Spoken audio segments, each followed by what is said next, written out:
Pathway हम लोग start कर रहे हैं उस पाथवे का नाम है ग्लाइकोलिसिस। ये जो पाथवे वो साइटोप्लाज्म में होता है, ठीक है। लोकेशन इसका जो है, अगर हम लोग देखें, लोकेशन इज साइटोप्लाज्म, और ये कॉमन पाथवे है एरोबिक एंड एनारोबिक रेस्पिरेशन का, ठीक है। So it is common pathway of aerobic and anaerobic respiration, ठीक है, एनारोबिक रेस्पिरेशन। सो ये जो पाथवे है वो दो हिस्सों में डिवाइडेड है। एक को हम लोग प्रिपरेटरी फेज बोलते हैं जहाँ पे एटीपी का यूज होता है, और दूसरे को हम लोग पे ऑफ फेज बोलते हैं जहाँ पे एटीपी बनता है, ठीक है। सो इस पाथवे को और ईएमपी पाथवे भी बोलते हैं, साइंटिस्ट के नाम पे है एमडेन, मेयरहॉफ एंड पारनास, ठीक है, पारनास। सो ये तीन साइंटिस्ट के नाम है यहाँ पे, और ये जो तीनों साइंटिस्ट हैं उन्होंने कंबाइन करके ये पाथवे दिया था, सो इसको ईएमपी पाथवे बोलते हैं। इफ सपोज अगर मैंने जैसे कि बोला कि glycolysis is divided into two part, एक प्रिपरेटरी फेज जिसको बोलेंगे, और एक को हम लोग बोलते हैं पे ऑफ फेज, पे ऑफ फेज, ठीक है। सो जो प्रिपरेटरी फेज होता है उसमें एटीपी यूज्ड होता है, एटीपी यूज्ड। सो कितना एटीपी यूज्ड होता है वो भी पूछते हैं। So 2 ATP are used, 2 ATP are used. और जो पे ऑफ फेज है उसमें कम से कम 4 एटीपी बनते हैं। सो 4 एटीपी बनते हैं और 2 NADH2 बनते हैं।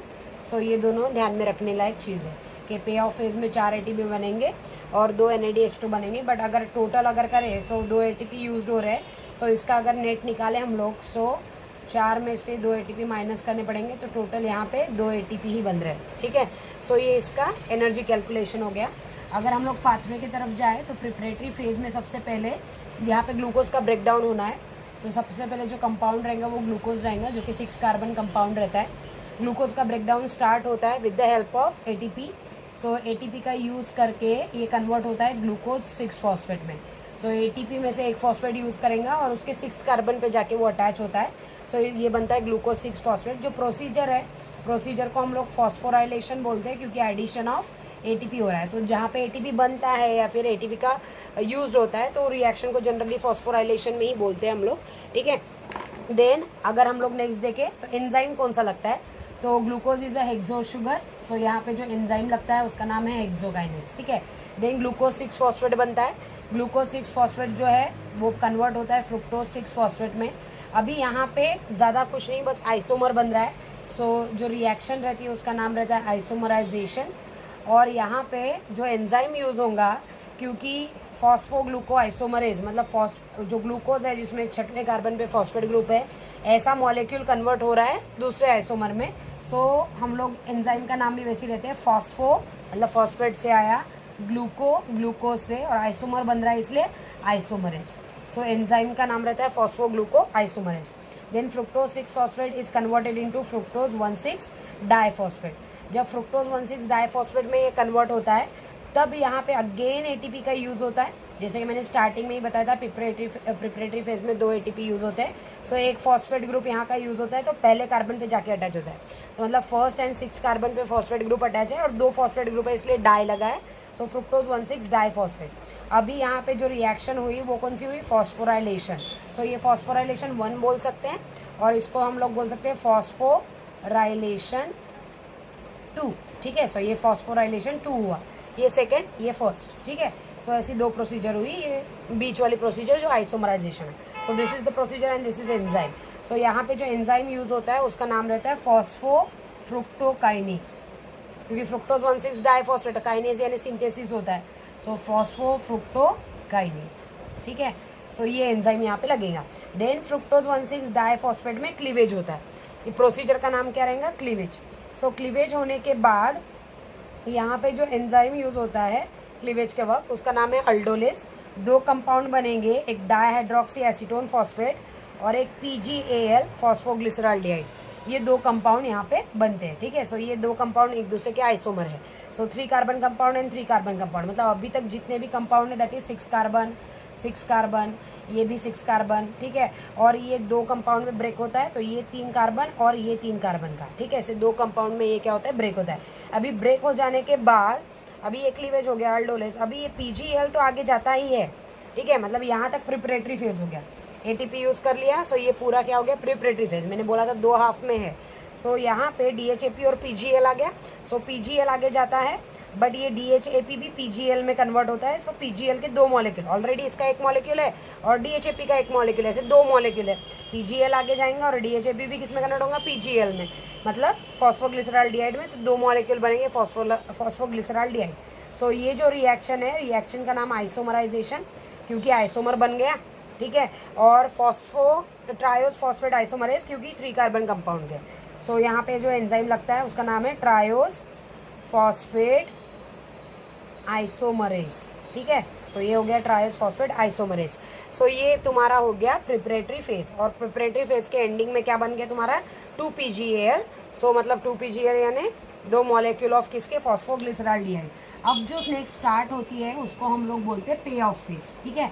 सो पे ऑफ फेज में क्या बनेगा एटीपी बनेगा और NADH2 बनेगा, ठीक है। चलो देखो, सो 2 मॉलिक्यूल्स ऑफ PgAl है, 2 मॉलिक्यूल ऑफ PgAl जो है वो आगे जाता है, इसमें फॉस्फोरिक एसिड से H3PO4 फॉस्फोरिक एसिड, इसमें से एक फॉस्फेट ग्रुप ऐड होता है और साथ में यहाँ पे कोएंजाइम प्रेजेंट रहते हैं जिसको हम लोग बोलते हैं NAD, ठीक है, निकोटीनामाइड डाइन्यूक्लियोटाइड। सो ये कन्वर्ट होता है NADH2 और ये 2PgAl कन्वर्ट होता है 2 मॉलिक्यूल्स ऑफ, ये 2 मॉलिक्यूल्स ऑफ है, 2 molecules of 2PgAl is converted into 1,3-DiPGA, 2 molecules of 1,3-DiPGA, ठीक है। सो इसमें कन्वर्ट होता है 2 molecules of 1,3-DiPGA, ओके। सो यहाँ पे जो रिएक्शन है, क्योंकि एडिशन ऑफ फॉस्फेट हो रहा है, कहाँ से हो रहा है फॉस्फोरिक एसिड से, और साथ में NAD कन्वर्ट हो रहा है NADH2 में, मतलब रिड्यूस फॉर्म में कन्वर्ट हो रहा है, ठीक है। सो यहाँ पे रिएक्शन को हम लोग बोलते हैं ऑक्सीडेशन। ऑक्सीडेशन क्यों, क्योंकि इसमें oxidation is equal to dehydrogenation रहता है। सो पीजीएल से जब हाइड्रोजन रिमूव हुआ होगा तभी NAD में ऐड हुआ, और तभी NAD का क्या बना NADH2। सो हम लोग इसको ऑक्सीडेशन बोल सकते हैं एंड फॉस्फोराइलेशन। सो फॉस्फोराइलेशन बोलेंगे, ऑक्सीडेशन एंड फॉस्फोराइलेशन, ये रिएक्शन का नाम हो गया, ठीक है।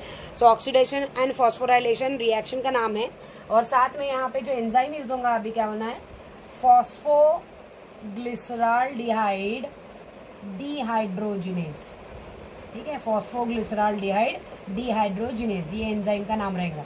सो रिएक्शन क्या हुई 2PgAl is converted into 1,3-DiPGA, ये हुआ, देन इसमें ऑक्सीडेशन हुआ, मतलब 2NAD कन्वर्ट हुआ 2NADH2, क्योंकि PgAl से जो भी हाइड्रोजन रिमूव हुआ वो NAD में ऐड हो गया, तो क्या बन गया NADH2, तो ये ऑक्सीडेशन का हो गया। देन यहाँ पे फॉस्फेट ग्रुप ऐड हुआ फॉर्म फॉस्फोरिक एसिड। सो ये तुम लोग साइटोप्लाज्म में रिएक्शन हो रही है वही से ऐड अप होगा। सो रिएक्शन का नाम हो गया ऑक्सीडेशन एंड फॉस्फोराइलेशन, और एंजाइम का नाम कैसे देंगे प्रोडक्ट का नाम लगाएंगे, और जो मेन प्रोसीजर है वो, सो प्रोडक्ट का नाम है फॉस्फोग्लिसराल्डिहाइड, तो फॉस्फोग्लिसराल्डिहाइड लिख दिया, और डिहाइड्रोजिनेज मतलब एंजाइम जो मेन रिएक्शन है उसका नाम। Then 1,3-DiPGA is converted into 3PGA। अभी यहाँ पे क्या होता है 2ADP प्रेजेंट होता है, सो 2ADP यहाँ से फॉस्फेट ग्रुप रिमूव होता है, सो ये 2ADP में फॉस्फेट ऐड हो जाता है और बनता है 2ATP, ठीक है। सो इसको हम लोग बोलते हैं रिएक्शन का नाम ATP जनरेशन 1, ATP जनरेशन 1, और यहाँ पे जो एंजाइम है उसको हम लोग बोलते हैं फॉस्फोग्लिसरोकाइनेज, फॉस्फोग्लिसरोकाइनेज, क्योंकि फॉस्फोग्लिसरिक एसिड बना ना, सो इसको बोलते हैं phosphoglycerokinase. Then 3PGA is converted into 2PGA, ठीक है। सो ये सिंपल आइसोमराइजेशन की रिएक्शन है, सिर्फ कार्बन आइटम का आइसोमराइजेशन, सिर्फ कार्बन आइटम का शिफ्टिंग होता है, शिफ्टिंग ऑफ कार्बन आइटम भी बोल सकते हैं इसको, शिफ्टिंग ऑफ कार्बन आइटम, ठीक है। सो ये भी बोल सकते हैं इसको, या फिर रिएक्शन का नाम तो लिख लिया, और एंजाइम फॉस्फोग्लिसरोम्यूटेज, फॉस्फोग्लिसरोम्यूटेज एंजाइम, ठीक है। Then 2PGA is converted into PEPA। अभी यहाँ पे रिएक्शन होती है डिहाइड्रेशन, क्योंकि वाटर मॉलिक्यूल रिमूव होता है, वाटर मॉलिक्यूल रिमूव होता है, एंजाइम यहाँ पे इनोलेज और डिहाइड्रेशन का रिएक्शन, और एंडिंग में क्या होता है कि PEPA converted into 2 molecules of pyruvic acid. So ये 2 मॉलिक्यूल्स बनेंगे पायरुविक एसिड के। सो यहाँ पे भी 2ADP प्रेजेंट रहते हैं, सो वो कन्वर्ट होते हैं 2ATP में, क्योंकि यहाँ से फॉस्फेट ग्रुप क्या होता है रिमूव, सो 2ATP बनता है। सो ATP जनरेशन 2, रिएक्शन का नाम ATP जनरेशन 2, और क्योंकि पायरुविक एसिड बनता है सो एंजाइम रहता है पायरुवेट काइनेज, सो देखो अभी इस रिएक्शन में क्या बन गया, 4 ATP। सो 2 ATP यहाँ पे बन गए और 2 ATP यहाँ पे बन गए, ठीक है। सो ये काम की चीज़ है हमारी। और 2 NADH2, क्योंकि एंडिंग में नेट गेन निकालते हैं ना एनर्जेटिक्स वाला, सो उसमें ये भी काउंट करना पड़ता है। सो इसको भी पकड़ के चलेंगे, ठीक है। सो ये हो गया एंजाइम विद प्रोसीजर ग्लाइकोलिसिस का।